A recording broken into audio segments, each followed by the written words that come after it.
Sit back and throw one back with your pinky in the air and a middle finger to the world and join me, the eclectic gentleman Stephen Watts, as we look back on this day in pro wrestling history.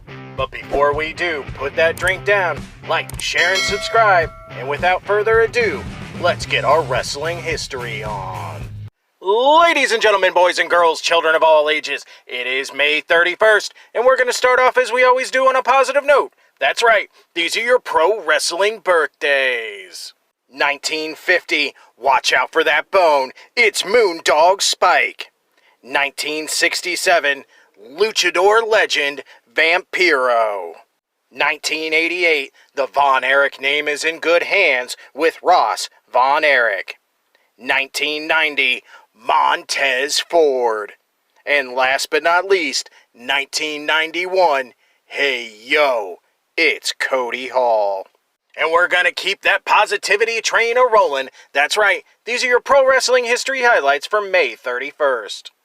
Jumping in the Wayback Machine and going all the way to 1937, where we see Red Berry defeat Hugh Nicholas to win the World Light Heavyweight title in Tulsa, Oklahoma, ending Nicholas's third reign. Making two stops in the 40s, first, 1940, Jules Lawrence defeats Gil Knutson for the Midwest Wrestling Association World Junior Heavyweight title in Columbus, Ohio.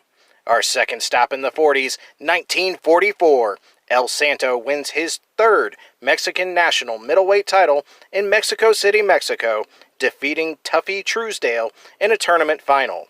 Tarzan Lopez had won the title from Santo on April 1st, but it was vacated on April 8th because Lopez was already the world middleweight champion. Skipping over the 50s and grooving straight on into the 60s, 1965, Pepper Martin defeats the Mad Russian for the NWA Pacific Northwest heavyweight title.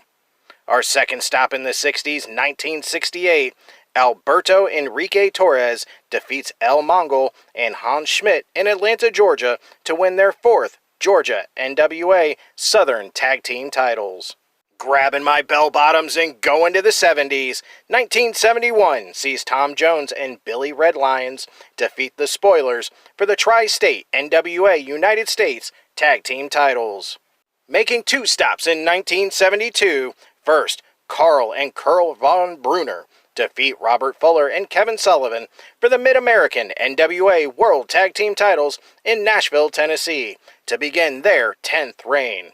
Our second stop in 72, the Professional, Doug Gilbert, and Mike Webster win the NWA Florida Tag Team titles from Boris Malenko and Bob Roop in Miami, Florida.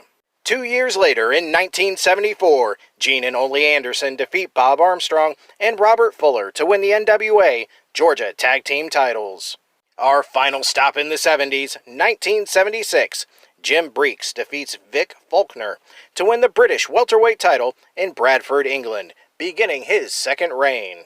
Grabbing my boombox and going to 1980, Dick the Bruiser defeats King Kong Bruiser Brody in Indianapolis, Indiana for the World Wrestling Association World Heavyweight title for a 9th time.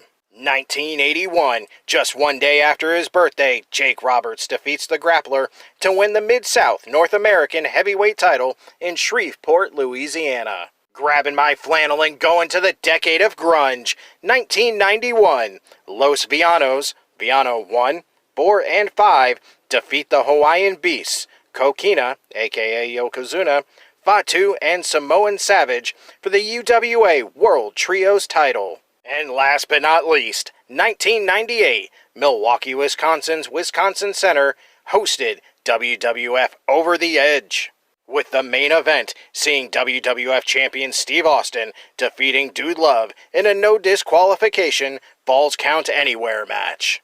Those were your short but sweet pro wrestling history highlights for May 31st. I'm the eclectic gentleman Stephen Watts, and we'll see you tomorrow.